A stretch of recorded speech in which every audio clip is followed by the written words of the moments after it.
All right, everybody, sorry about the delay.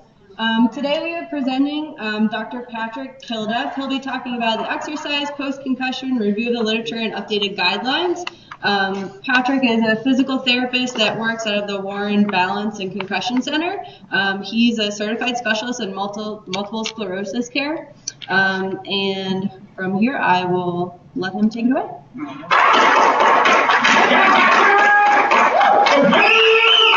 Thank you for the wonderful intro.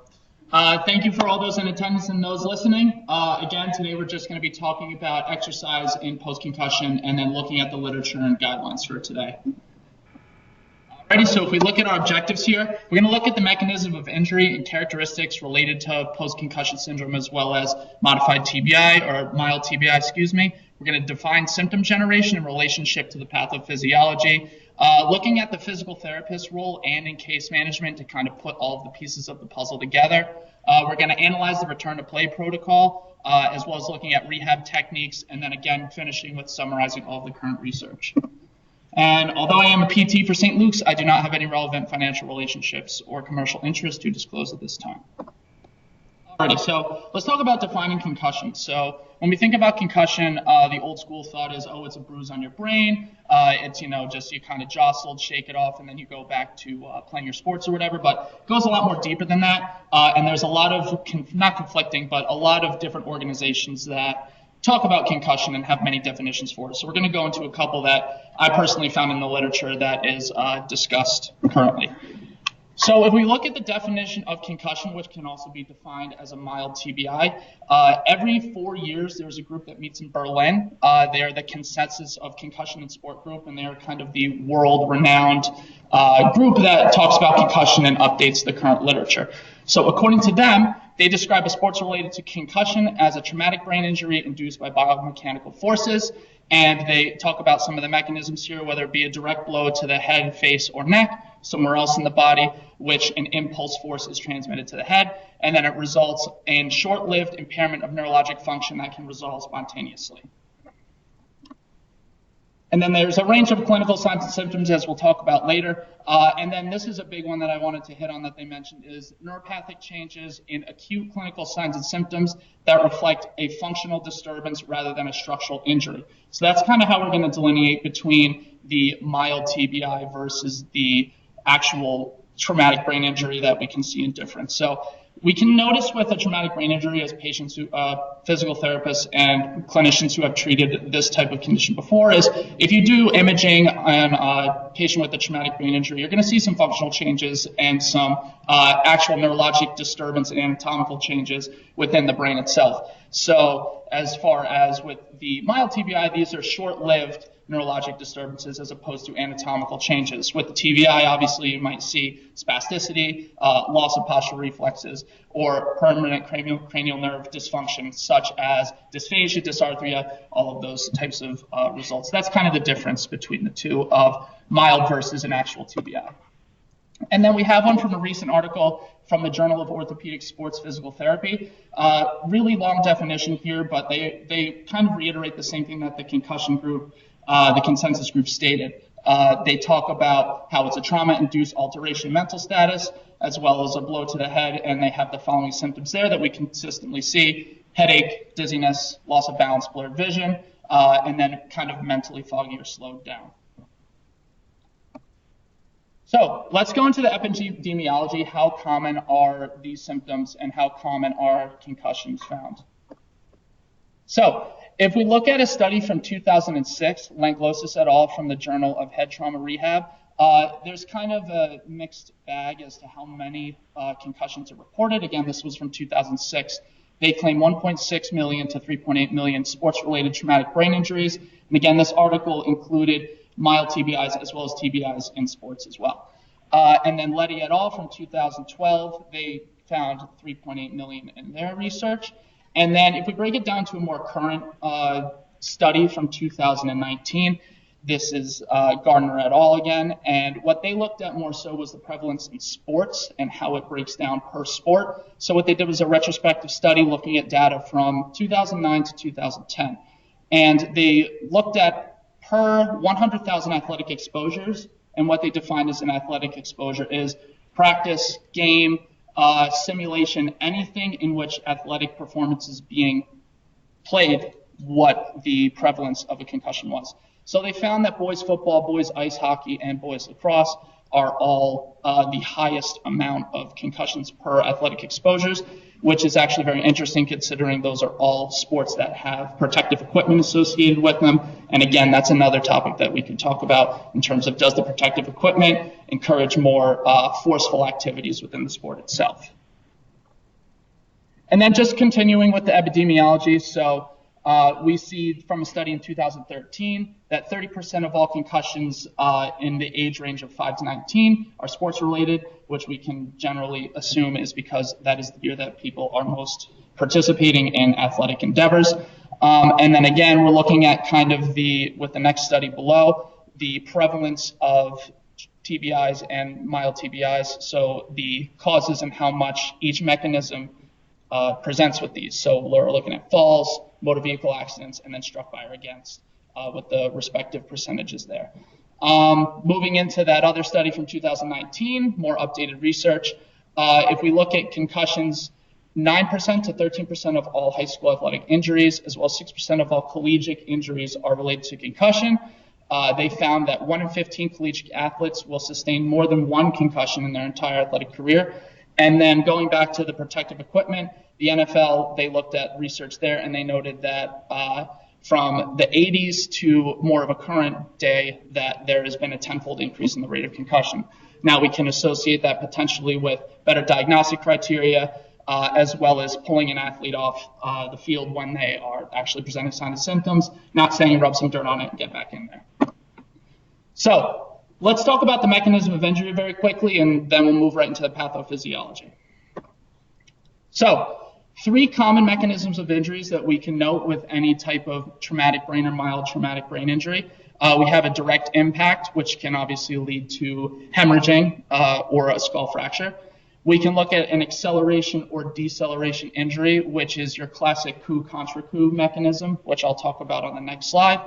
And then we have a shockwave injury, which is more so seen in our military population, whether it be from, in combat with explosions, where the explosion, the shock wave actually ripples through the skull and can cause neurologic disturbance there. So let's look at the coup-contra-coup mechanism of injury. That's kind of the most common injury mechanism that we see for concussion. So in this scenario here, we're going to define it as a hyperextension with followed by a hyperflexion injury. Again, these can also be reversed, but just to kind of go off the picture on the side. So if we look at the mechanism here, obviously we're looking at a hyperextension followed by hyperflexion. So there's a force that causes the head to move in a hyperextended state, which is defined as the coup portion of the coup-contra-coup mechanism. Since the brain is suspended in cerebrospinal fluid, kind of acts as a protective layer, the brain is sort of free floating inside the skull. So as the head moves backwards, the brain is going to shift forwards, causing damage or dysfunction to the anterior portion. And then the recoil forces are going to cause that head to be in a hyperflex state, thus the contra-coup portion of the injury. The brain is going to reverse backwards and hit the posterior portion of the skull. All of this mechanism is going to lead to the neurometabolic cascade of concussion, which we'll talk about next. So this is the very complicated pathophysiology of a concussion. These slides are a little bit more detailed, so I will try to be as concise with the explanation as possible. So, basically how the literature describes concussion is an energy crisis within the cell. The cells being the neurons in the brain. So what happens is there is a cascade of ionic, metabolic, and passive physiologic changes that causes damage to the axon of the neurons. What happens is due to this change, there's an increased energy demand to restore homeostasis due to the fact that there is a dysfunction within the neurons. Decreased cerebral blood flow is going to cause mitochondrial dysfunction. Again, mitochondria are what cause the energy that helps help restore that energy balance. Since these mitochondria are not working because they are working overtime and they're going to eventually deplete their abilities to create all the ATP needed for the energy of the cell, there's going to be a dysfunction in the cerebral metabolism. And then what happens is after that, once we physiologically stress ourselves, or if we cognitively or even emotionally stress ourselves, we're going to have an increased symptom generation, thus prolonging recovery.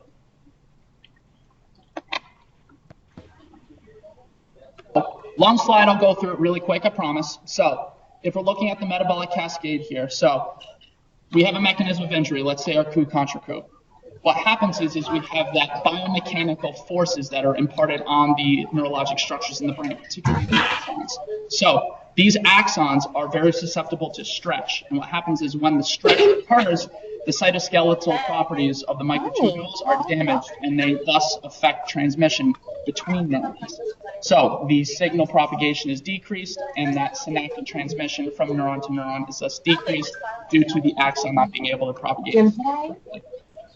When all of this, when this injury occurs and there's an inflammatory state, there's going to be an ionic flux in this hyperacute state, meaning right after the injury. So we're going to see potassium move out of the cell, sodium and calcium into the cell, and then glutamate, which is a neurotransmitter, due to the inflammation and the change the structure of the neurons, being released into the overall area.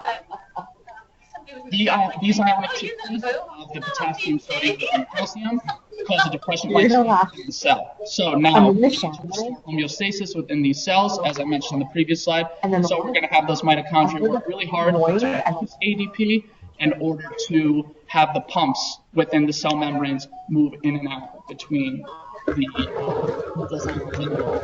cells. So what happens is we're going to lead to a hyperglycolysis, and this depletes all of the energy reserves and an increase in ADP demand.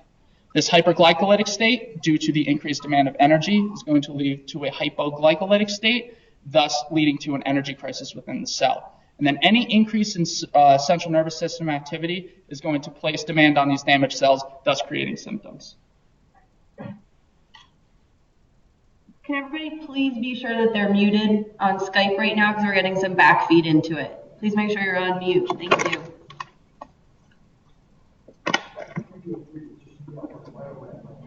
Be a good idea. All right, and here's just another image, kind of a more colorful one of what happens. So again, we have that trauma, axonal damage happens, and there's a state of inflammation. So again, we're going to have some immune activation to help get rid of that inflammation. Glutamate is released, calcium flies in, potassium flies out, sodium flies in, and thus we have some impaired energy production due to the fact that these mitochondria are working overtime and they cannot restore the cell to homeostasis. So let's look at signs and symptoms of a concussion in general. So we have the signs on the left and the symptoms on the right. So one thing that we want to kind of educate the public on, especially our patients, is the fact that just because that the patient does not have a loss of consciousness does not necessarily mean that the patient is not concussed. A lot of times in athletics, patients will get a ding on the head and they'll have their bell rung, as they used to say, and they'll continue to play. It's important to pull these athletes out. Again, we'll kind of talk about that further through, but loss of consciousness does not have to be a sign of a concussion. If a patient does not lose consciousness, that does not necessarily mean they don't have a concussion. And then we can see here most of these signs. These are typically right after injury. So we'll pull, a football or soccer player or someone off the field, and they'll present with these certain signs here. And then the symptoms, this usually occurs right after due to this hyperacute state of the injury. We're looking at headache, dizziness, concentration, light sensitivity, ringing in the ears, fatigue, and vomiting. Again, very typical signs that we'll see. So signs and symptoms moving forward. Other signs you might see is some oculomotor dysfunction. We'll go over some outcome measures that we can do right after the injury that can help assess with that. Again, we might see loss of consciousness, we might not, as well as amnesia and neurologic deficit. We'll see some balance impairment potentially. If there is a cervical involvement to the injury, which most of the time there is, the cervical spine and the vestibular system are very closely related. So what will happen is there will be some impairment of the cranial nerve 8, the vestibulocochlear nerve, which will affect their balance. We might also see some behavior changes. So in patients who were previously very positive and happy, they might be irritable, might have some anxiety, or might be in emotional distress. And there also might be some cognitive impairment, as well as some autonomic changes with sleep-wake disturbances. So that defines kind of concussion symptoms. Now let's move into actually post-concussion syndrome. So kind of we've had our concussion, and then what is the sequela after that? So let's define post-concussion syndrome similarly to concussion, there are a lot of different definitions out there for post-concussion syndrome itself. So according to ICD-10, they define it as 3 or more of the following symptoms: headache, dizziness, irritability, insomnia, concentration difficulty, or memory difficulty. And then if we look at it from more of a psych standpoint, from the DSM, the 4th edition, they harp on cognitive deficits as well as 3 or more of the following symptoms similar to the ones in the ICD-10 definition. So again, fatigue, sleep disturbance, headache, dizziness, fatigue, and so on and so forth. So let's talk about the recovery between concussion and then when we are moving into that post-concussive state. So according to that consensus statement from Berlin, again, kind of the foremost leader in concussion research and kind of gathering of all the evidence, they say that between the ages of 5 and 12, that 4 weeks we should be healed from that neurometabolic cascade defining the concussive injury. Moving as we get older, from 13 to 18, we're going to be looking at 10 days to potentially 2 weeks. And then in adults, this Levy et al. Study found 7 to 10 days and at the most 2 weeks. So again, moving from that adolescent age into the adults, we're looking at pretty much 2 weeks' time that neurometabolic cascade has resolved. And then any symptoms moving forward is moving more into a post-concussive state. So in non-sport related concussions, they found that they recover within 3 months, as well as non-athletes. Almost a third exhibit symptoms beyond 3 months. And then athletes, 10% of signs and symptoms of concussion/post-concussion syndrome development beyond 2 weeks. And what they found in some of the research is that the athletes are more conditioned and more ready to return to their normal daily routines. So that does not necessarily exclude athletes from having post-concussive syndrome, but due to the athlete's ability to recover quicker, just from some of the studies that I've found in the research, they usually recover quicker than non-athletes. So what are the actual origins of the symptoms? So we have healed from our concussion, that neurometabolic cascade has settled, and now we still have symptoms. So they are the ongoing symptoms after this original mechanism has occurred.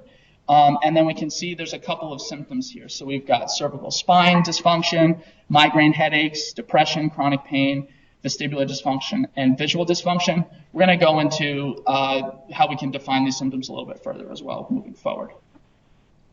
So what are some measurements that we can use for our patient's symptoms to help us delineate between concussion and post-concussion and the development of either new symptoms or the hopefully healing of previous symptoms? So when medical professionals, physical therapists, neurologists, sports medicine doctors, anyone who comes into contact with concussion, seems like there's a lot of difficulty with diagnosing patients, not because that the clinician is inept, but the research even points to a challenge with diagnosing post-concussion syndrome and how these symptoms are generated. So some of the areas that the research pointing out is that clinicians have a difficult time establishing a baseline. So for example, we see a lot of patients that come into the clinic or the office that have some of these symptoms listed below. Previously to the concussion, they suffered from headaches or fatigue or psychosocial factors such as anxiety and depression, poor concentration, and cervical spine issues. So helping to delineate those symptoms prior to the examination is going to be vital to see if these symptoms are new or if they are from a previous mechanism. And then the history of the patient itself. The research points to patients, especially adolescents, with ADD or other developmental disorders that have or suffer a concussion, potentially will have a more difficult time returning back to their normal routines and returning back to their normal function due to things such as poor concentration. If we look at underreporting symptoms, as growing up as an athlete, there were many times where teammates of mine would get whacked in the head and they would just keep playing, and then they'd be throwing up after the game for about 20 minutes, and then they'd end up going to the hospital. But a lot of studies, as recent as 2019, state that patients as well as athletes, the non-athletic as well as the athletic population, do underreport their symptoms, or they don't report as many symptoms. And this could also create difficulty within the medical community on delineating the difference between the two, or if they even have a concussion or post-concussion syndrome. And then the last one is medical management. Now, the medical management is more so not the care that the provider is giving, but more so how the patient themselves are managed. So a lot of times patients or an athlete will present to the emergency room, they'll get a workup, everything's okay, but the medical professional at the time diagnoses them with a concussion, and then they just send them to the emergency room, or they just schedule follow-up with their doctor in 4 weeks' time. Sometimes that's too long. Hopefully the patient recovers, but sometimes that's too long. So there are a lot of research articles out there that sort of come up with a schematic with how concussions can be managed more effectively presented with certain symptoms.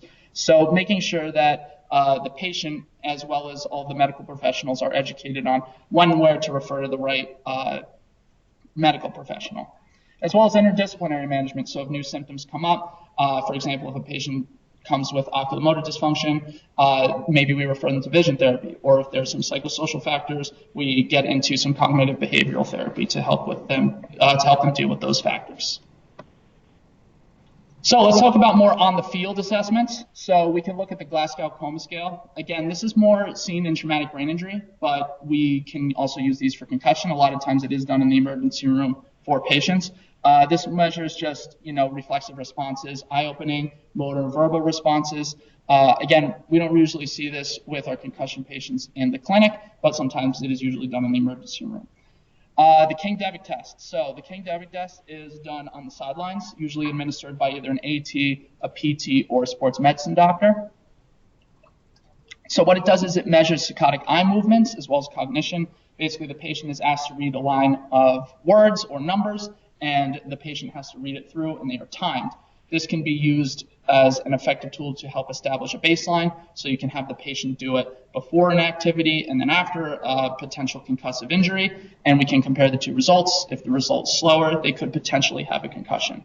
And then same thing with immediate injury. Even if they don't have a baseline, if a patient generates symptoms with trying to perform this test, they could potentially have some post-concussive symptoms or some concussive symptoms.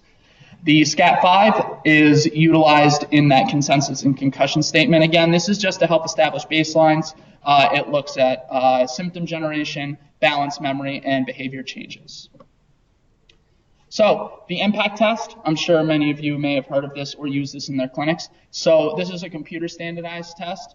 They do have it for the athletic population specifically, but we can't have non-athletes do this. But the research is more so guided around the athletes themselves.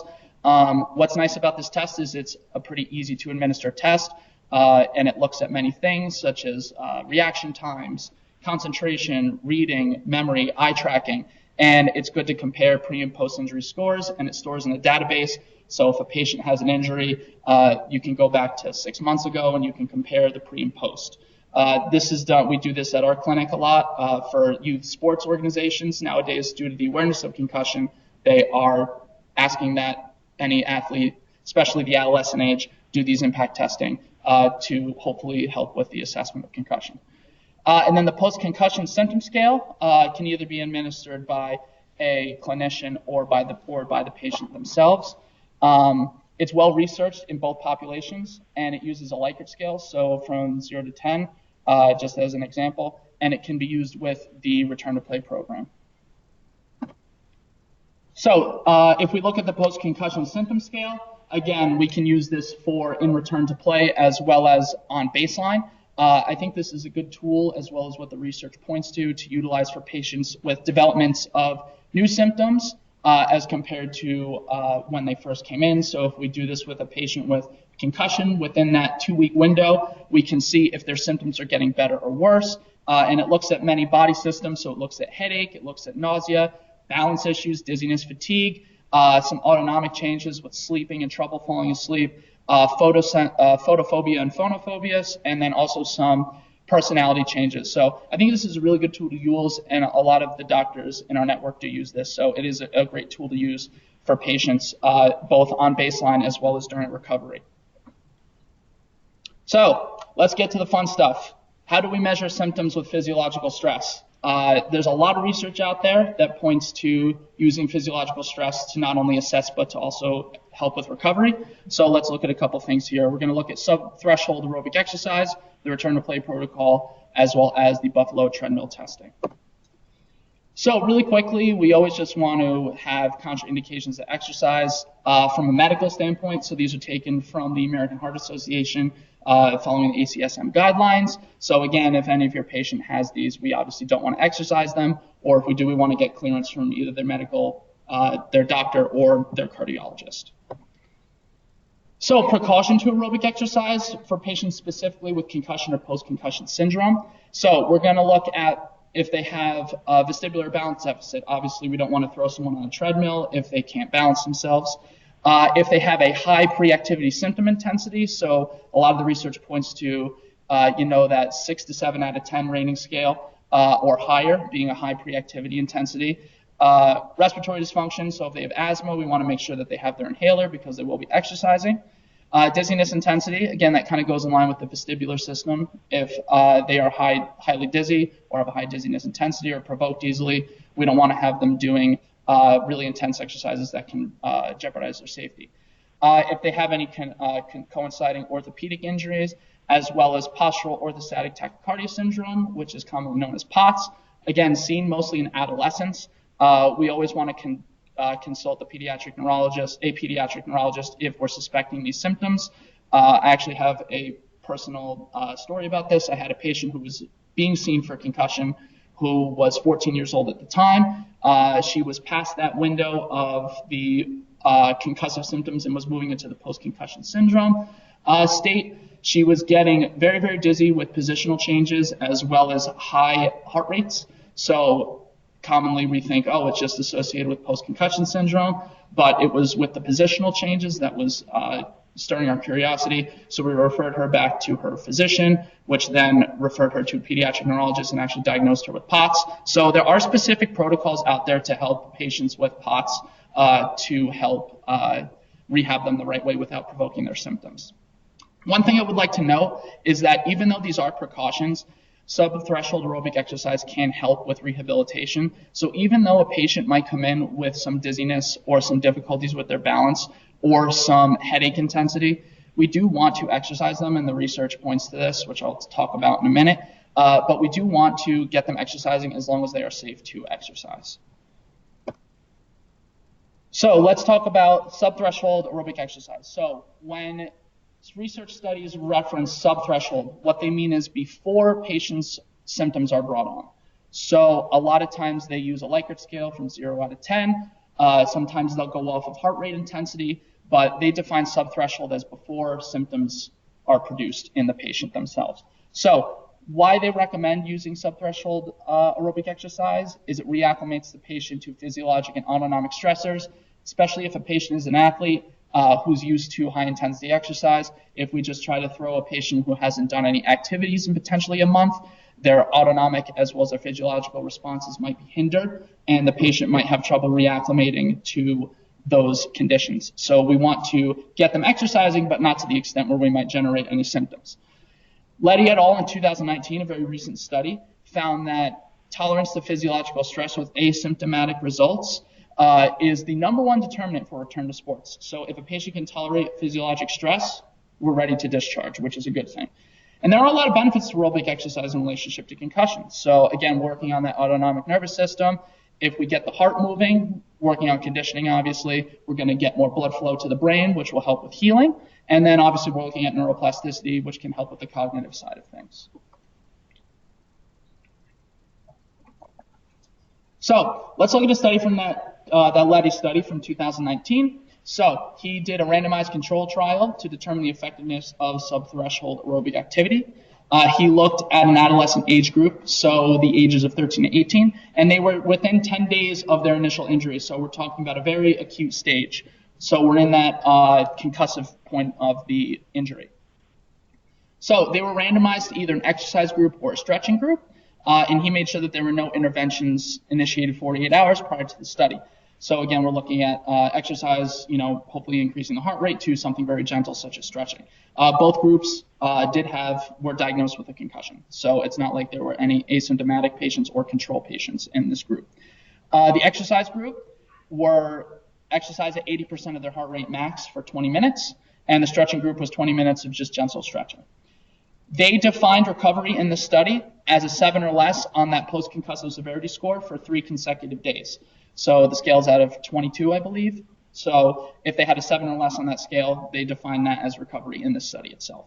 So what they found is the aerobic group recovered within 13 days, and the stretching group recovered in 17 days. So what this study points to is that if we exercise our patient as compared to not exercising them, we can potentially have recovery sooner. So let's look at another study from 2016. It is a prospective cohort study that is looking at physical activity within 7 days of that injury, so very, very acute, and the occurrence of persistent post-concussive symptoms. So what they use as an outcome, they define persistent post-concussive symptoms as 3 or more new or worsening symptoms as compared to pre-concussive status. So, and they use the post-concussion symptom inquiry, which is slightly different than the post-concussion symptom severity score, but very, very similar. And it was performed in the emergency department. So they looked at categories of physical activity, which were self-categorized by the patient: light, sports-specific, non-contact drills, full contact practice, full competition, or no physical activity at all. And what they found from the ratings on that post-concussion symptom inquiry score is that they were lower in individuals when physical activity, specifically light exercise, was performed within 7 days of the injury. Again, kind of moving back from that first study, saying that the recovery happened quicker with aerobic exercise. One limitation I found to the study was that it was a self-reported.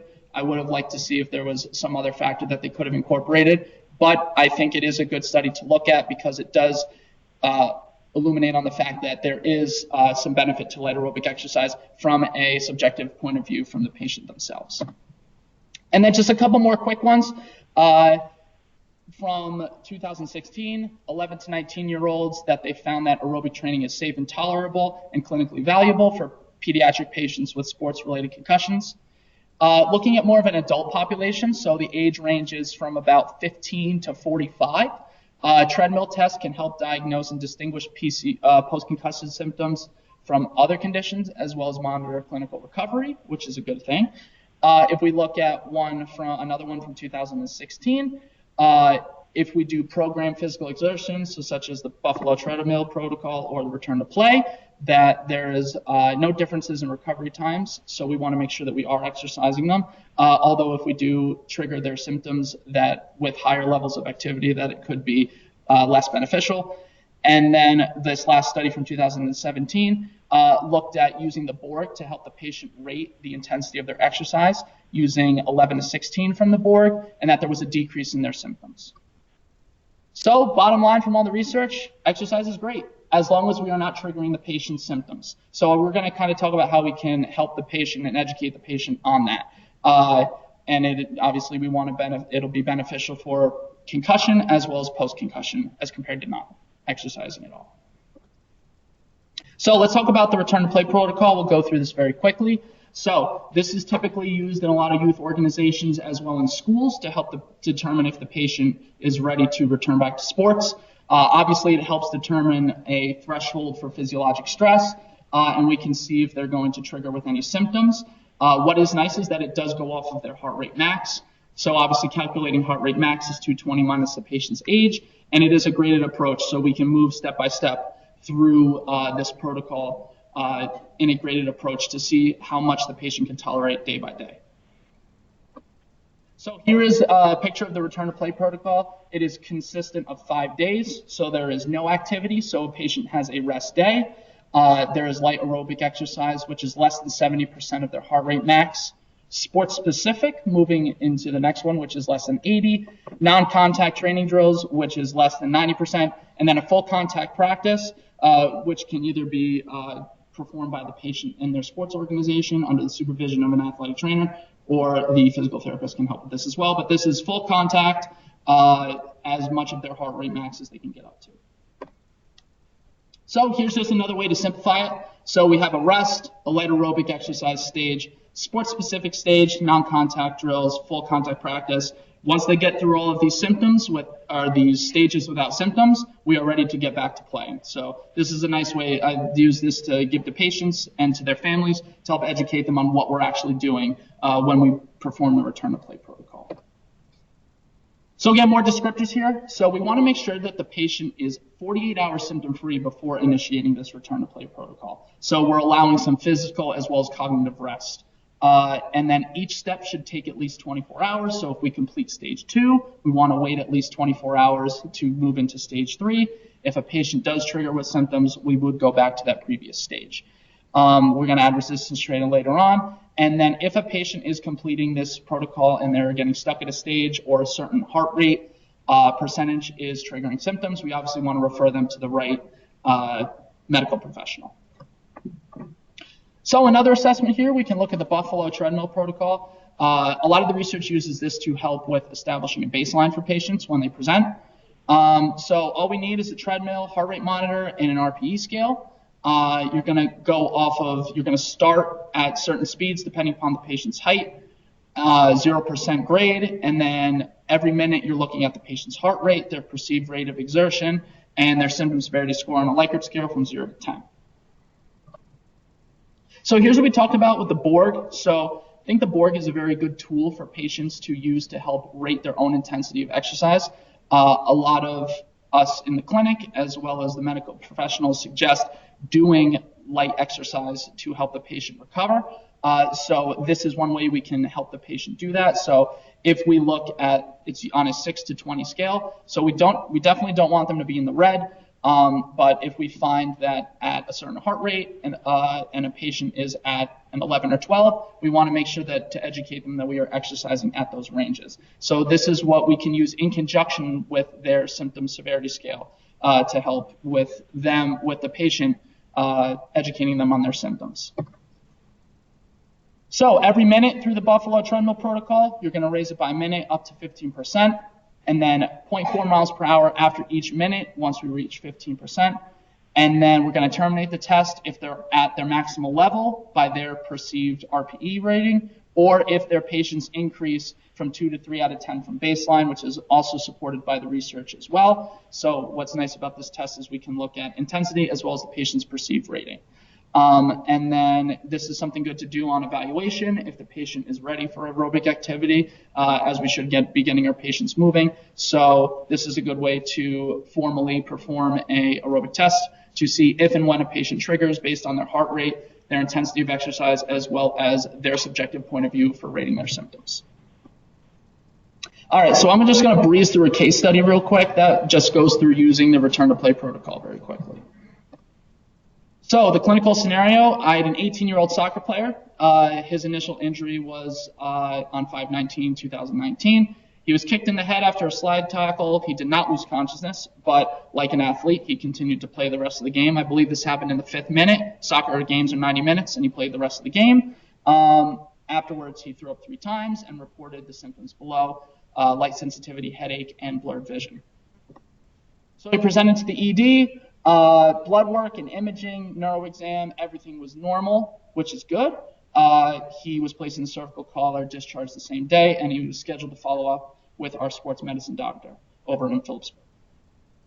So the sports med doctor, basically, he found that he had a symptom severity score of 3 out of 22 using that post-concussion symptom severity score. Everything with his neuro, oculomotor, vestibular, everything was within normal limits. And these are his recommendations. Obviously, he diagnosed him with a concussion. He removed him from sports and schoolwork or modified schoolwork. And he wanted to avoid any activities that may worsen the symptoms and using Tylenol, fish oil, and obviously sending him to us for performing the return to play protocol once he's asymptomatic for 48 to 72 hours. So he presented to me on 5/29, so the initial injury was on 5/19, so we're looking at 10 days roughly after his initial injury. So what I just looked at subjective history, we did a vestibular and balance screen, oculomotor, looked at his cervical spine, posture, his leg strength, as well as coordination.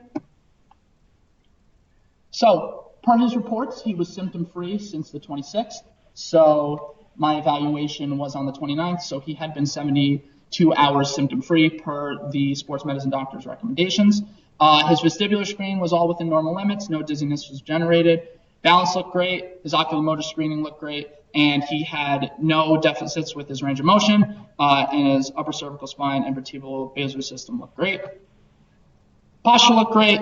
He was a soccer player, so he was strong. And no deficits with his coordination. So I kind of went through day by day what he did for his return to play protocol. I want to make sure to save time for questions at the end, so I'll just breeze through these quickly. So I did get him moving his first day. He did not have any symptoms. I chose 2.0 to 5.5 miles per hour because he had a treadmill at home, and per the sports medicine doctor's recommendation, he wanted him to get running. So these were the speeds that he was running at home. So I wanted to replicate them to see if he was actually symptom free. So as we can see here, we did some vestibular and balance activities, and he was great. Moving into stage 2, so he was 18, so we're dealing with his max heart rate at 202, since it's 220 minus his age. Day 2 is 70%, so we're looking at around a 142 BPM for the heart rate we're looking at. So you can look at some of the exercises. Again, some of the times he did go over, he did not trigger with symptoms, which is a good thing. But this could be a little bit of autonomic and physiologic dysregulation just because he had been out of sports. Moving into stage 3, again, we're looking at 80%. So we're looking at a 162 beats per minute. And again, this is more sports specific. So I did do some more soccer specific activities for him. And I did do them in cycles because I wanted to make sure that I was getting his heart rate up adequately. And then we did pass the ball to make sure his ocular motor was working great. No difficulties with that. Stage 4, again, we're getting to that 90 percentile, so 181. So I was really trying to kick his butt that day. So I did throw a 16-pound vest on him during all of his exercises, and his heart rates did reflect that. So it was a good thing that we got his heart rate where we needed it to be. And he did not report any symptoms. So we move into stage 5, which is the full contact practice. So we educated him on going back to practice, full contact, to reporting to his coach if he had any symptoms. He did not. He was granted clearance by his sports medicine doctor, and he did not need a follow-up from us. And he gave him a clearance, and he was good to go, and he was back to playing. I think it was a week after. So PT recommendations. So moving through this, what we as physical therapists do in the clinic is we always want to make sure that we get patients exercising early, even on their first day of evaluation, unless they're saying, I need to go to the hospital, my headaches and dizziness are so bad, or if they are unsafe. So making sure we use some sort of standardized test, whether that be the Buffalo Treadmill protocol or some sort of activity to get their heart rate up to see what their symptom threshold are. At the same time, we also want to get a subjective point of view of the patient's symptoms. So if using those outcome measures such as the post-concussion symptom severity score, seeing how their symptoms progress throughout their plan of care. And then we also want to obviously use the subthreshold aerobic exercise, and we're using that in conjunction with treating any other symptoms that may have. So if they have any cervical spine dysfunction, ocular motor dysfunction, vestibular deficits, or balance deficits, that we're addressing those as well. If we do find a patient with persistent symptoms, we do want to make sure that we refer appropriately. So if there's OT for assistance with vision, or sending them to an actual vision therapist, speech therapy for memory deficits, as well as cognitive behavioral therapy. There is a lot of research that points to using cognitive behavioral therapy to help with the psychosocial aspect of concussion. And a lot of these athletes are having their life altered, and they have other stresses in their life other than just returning back to sports. So potentially administering an outcome measure such as the PHQ-9, some sort of anxiety or depression screen to help with our patients cope with any of their potential symptoms from a psychosocial standpoint. Obviously, we're not going to interpret those results because that's not within our scope, but we could refer to a cognitive behavioral therapist if a patient does present with certain symptoms of that. And then obviously we want to do returning to the play protocol within 48 hours of symptom free, so we can get the patient moving. And obviously educating the patient on symptom reporting, making sure that when we use aerobic exercise, we look at their heart rate, the Likert scale with symptom generation. So out of 10, what's your headache, dizziness, all of that, so they can quantify, as well as using the board for symptom for aerobic intensity. So all in all, basically we want to make sure that we are addressing a concussion appropriately. It happens in all age groups. Obviously we see it a lot more in sports, but we do see it in our MBAs as well as falls and in other populations. We talked about that neurometabolic cascade. And then we obviously want to make sure that we delineate those symptoms from concussion versus post-concussion if we have any new or lingering symptoms.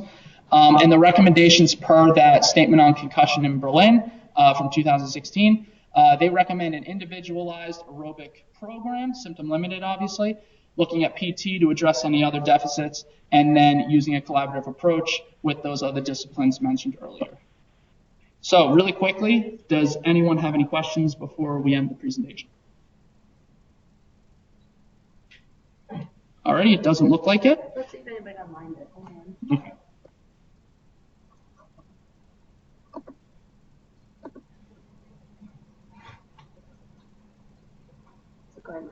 Alrighty, so we do have a question online. Thank you, James, for sending in a question. So, do you think that athletes are healing faster than non-athletes due to additional angiogenesis? So, from angiogenesis, obviously we're looking at from a development of vessel generation. So, I didn't see a lot of that in the research. I think it's more so reacclimating the patient to their pre-concussive state. So a lot of times it's a dysfunction within the neurologic cells themselves, so the neurons. So we want to make sure that we are addressing that appropriately, not overstimulating the patient themselves, but making sure that we are exposing them to the things that we need to expose in order for them to heal quicker and properly. Hopefully I answered your question there, James.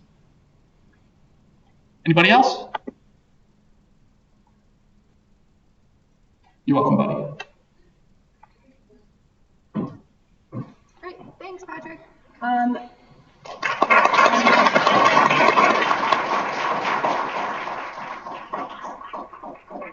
So if everybody, make sure that if you're from New Jersey, you sign out. Everybody online, make sure we'll get you e-learning sent to you.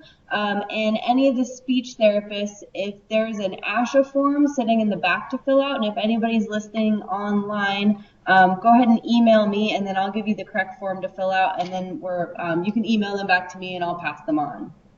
Thank you.